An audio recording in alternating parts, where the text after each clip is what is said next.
Legend has it that Emperor Qin was so determined not to enter the afterlife alone that he ordered his Prime Minister Li Si to select thousands of boys and girls from across the country to be buried alive in his tomb. Li Si knew this would lead to civil revolt and suggested that pottery figures be used instead. Emperor Qin agreed and ordered clay copies of every palace guard, and so came about the Terracotta Army. A more fantastical story has it that the Terracotta warriors were once real men who had been cursed and turned to clay. While these legends might be compelling, keep watching to learn the true and captivating history of the Terracotta Army. In China, the period from 476 to 221 BCE is known as the Warring States period. The six leading contenders for domination of the land were the Han, Wu, Zhao, Chu, Qi, and Yan. In the northwest lay the kingdom of Qin, which was viewed as an outsider and a land of barbarians by the central states. From 307 BCE to 251 BCE, King Zhaoxiang ruled Qin. His heir was his second son, Lord Anguo. Lord Anguo had a son, Zhuangxiang, with a concubine named Lady Xia, and the boy spent much of his life as a political hostage in the state of Zhou. While in Zhou, Zhuangxiang befriended a wealthy merchant named Lu Buwei, who presented Zhuangxiang with one of his concubines, whom we only know as Lady Zhou. Lady Zhou bore Zhuangxiang a son, Zhao Zheng, although later rumors suggested the boy was actually the offspring of Lu Buwei. When King Zhaoxiang died, Lord Anguo took the throne but died less than a year later. There were further rumors that Lu Buwei had poisoned Anguo in order to install Zhuangxiang on the throne and secure his own son as future ruler. However, most historians believe that this was a slanderous invention and that Lu Buwei's motives were probably nothing more than financial security for himself. The reality is that Anguo was already in his 50s when he ascended to the throne, and it is likely that he died of natural causes. Anguo was then succeeded by Zhuangxiang, who reigned for 3 years before he died, and the throne went to his 13-year-old son, Zhou Zheng, in 247 BCE. As Zhou Zheng was not of age, Lu Buwei was put in charge of the government. By this time, the state of Qin had grown to be a powerful contender amongst the warring states and looked set to unite China under its rule. Zhou Zheng proved that he was ruthless enough to achieve this when he came of age and immediately quashed any opposition to him, executing his mother's lover and exiling Lu Buwei. Zhou Zheng was certainly cut out to be a conqueror and used every tool at his command, including espionage, bribery, and ruthlessly effective military generals. One by one, the 6 other rival states fell, culminating with the annexation of the Qi state in 221 BCE. With the country at his feet, Zheng assumed the title of Qin Shi Huang, the first sovereign emperor. Although Qin Shi Huang declared his line would last for 10,000 generations, the Qin Dynasty would only last until 206 BCE. Nevertheless, its name would last until the modern age, as China was derived from a westernized version of Qin. Qin Shi Huang was undoubtedly an effective ruler. He centralized his administration, abolished territorial feudal power, divided the country into 36 military districts, and forced wealthy families to live in the capital of Xinyang. These tactical moves lowered the possibility of independent provinces rising against him. Qin Shi Huang also standardized weights, measures, language, and laws, helping solidify the unity of China. Another legacy of his rule is that he ordered stone walls and beacons to be joined to form a military defense line, now known as the Great Wall of China. Perhaps one of the most intriguing things about Emperor Qin Shi Huang was his interest in magic and alchemy, which was probably inspired by a quest for immortality. The extent of his passion was uncovered on March 29, 1974, when farmers, digging a well, discovered pottery shards that led to the discovery of Qin's tomb. When the site was excavated, a vast army of figures was found, including life-sized warriors and battle horses. The army was facing east to meet the emperor's enemies. It has been estimated that it would have taken workers around 40 years to complete the entire complex, leading historians to believe that Emperor Qin began commissioning the project at 13.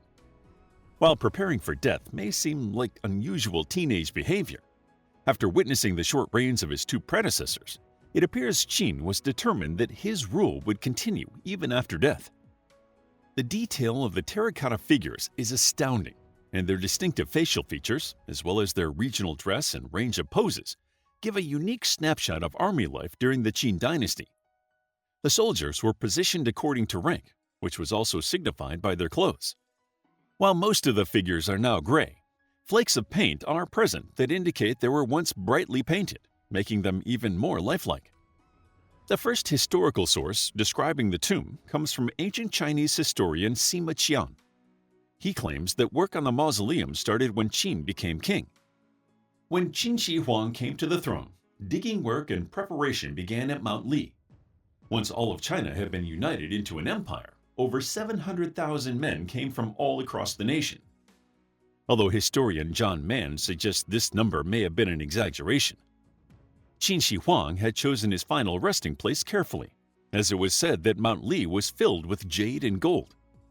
Sima Qian describes the building of the tomb. They excavated 3 layers of underground springs and poured copper for the outside of the casket.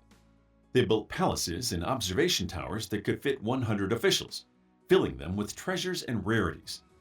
Workers were ordered to build mechanical crossbows to fire at those who would intrude. The 100 rivers, the Yellow River and the Yangtze, and the Great Ocean were fashioned from mercury and were made to flow by use of mechanisms. The heavens were depicted above, and the land's features were depicted below. Candles were made of the fat of manfish, which will burn for a long time before going out. Historians still debate what Sima Qian meant by manfish and the existence of any booby traps, which many believe to be an invention of Sima Qian. To date, around 8,000 terracotta warriors have been uncovered. They were expertly crafted, and each has distinctive features with intricate clothing designs. Their clothes and position have given historians valuable insight into the cultural, economic, scientific, and technological aspects of the Qin Dynasty.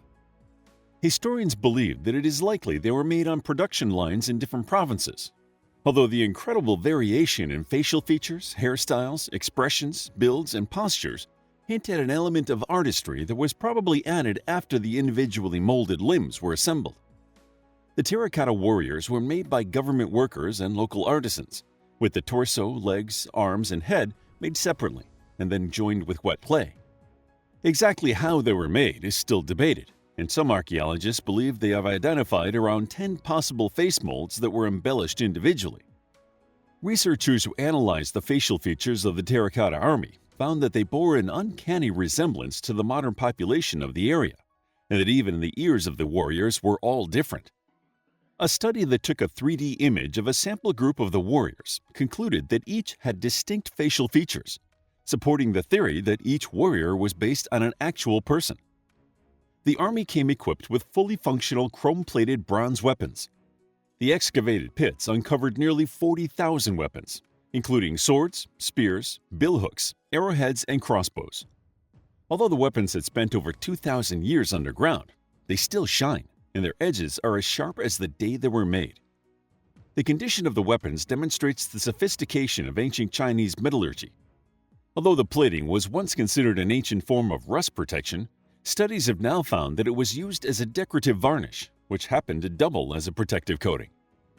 Along with the foot soldiers were chariots, cavalry, horses, and archers, all placed in battle formations. But it wasn't just models that were entombed with the emperor. Human remains, mainly that of young women, have been found in the excavated pits. Sima Qian asserts that the second emperor said it is inappropriate for the wives of the late emperor who have no sons to be free. They should accompany the dead. A great many died.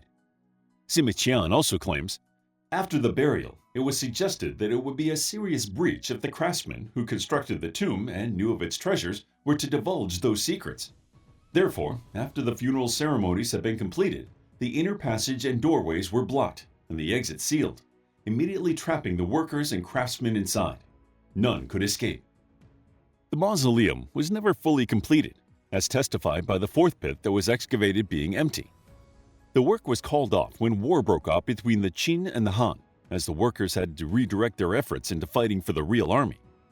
As Sima Qian was writing 100 years after the emperor had died, historians feel it is likely that stories of Emperor Qin Shi Huang and his tomb had been affected by Han propaganda. Although Emperor Qin Shi Huang was an effective ruler, he was not well liked. He suppressed other cultures, burned any writings that opposed him, and forced peasants to work on his vast infrastructure projects, not to mention the massive amount of labor needed to build his mausoleum. It is little wonder that after his death, anti-Qin sentiment rose. Emperor Qin Shi Huang died in 210 BCE during an inspection tour when he was 49. The cause of his death is unknown, but he had grown isolated and suspicious during his later years. One theory is that he was poisoned by ingesting a mercury elixir that he thought may be the key to immortality. After his death, China fell back into warring feudal factions, and the Qin Dynasty was completely wiped out by 206 BCE. Since the site was discovered, less than 1% of the tomb has been excavated. Although Sima Qian's records are not considered to be entirely historically accurate, one detail may have been proved by soil samples taken in the area.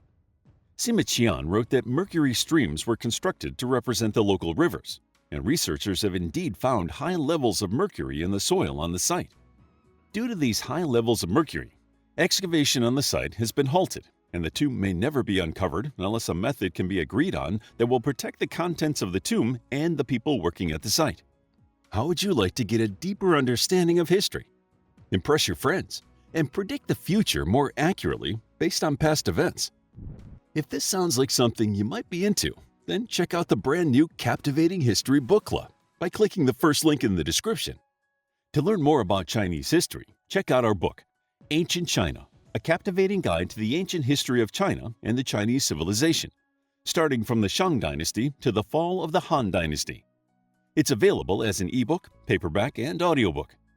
If you found the video captivating, please hit the like button and subscribe for more videos like this.